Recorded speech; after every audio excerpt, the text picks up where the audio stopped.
Many of us, in fact most of us, live in peaceful countries. At least it's easy to think that when you are, in fact, blessed to be able to live in a peaceful place. But right now, according to Wikipedia, there are around 58 wars, or as the definition goes, armed conflicts raging on the planet. The oldest of those began way back in 1922 and is still going on today. And as if that weren't enough to rock you out of your comfort zone, the most shocking statistic of all is that 75% of the casualties are non-combatant civilians. So much for the Geneva Convention. Of course, we have conflict in our lives too, arguments, tensions within society at large, at home, in our families, in marriages, at work. And while we may not realise it, the real damage is the damage that happens around us, the collateral damage. The children who are hurt and scarred for life. The employees who run for cover when two titans are slogging it out for supremacy at work. Conflict is a reality of life, and innocent casualties abound.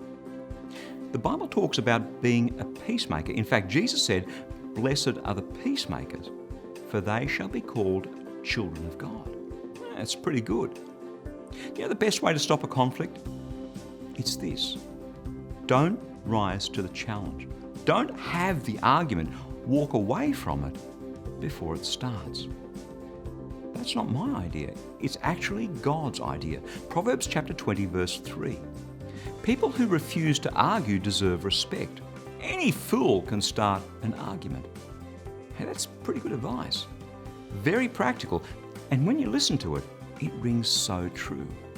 Of course, any fool can start an argument. You don't have to be a genius to fly off the handle and get a conflict happening. You see that every day of the week. But people who refuse to argue, well, they're few and far between. It takes self-control, it takes humility, it takes wisdom to be the peacemaker.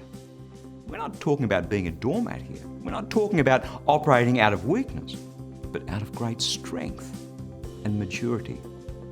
So, what conflict do you have the opportunity to put an end to, even before it starts? Come on, any fool can start an argument, but people who refuse to argue, well, they deserve respect. That's God's word.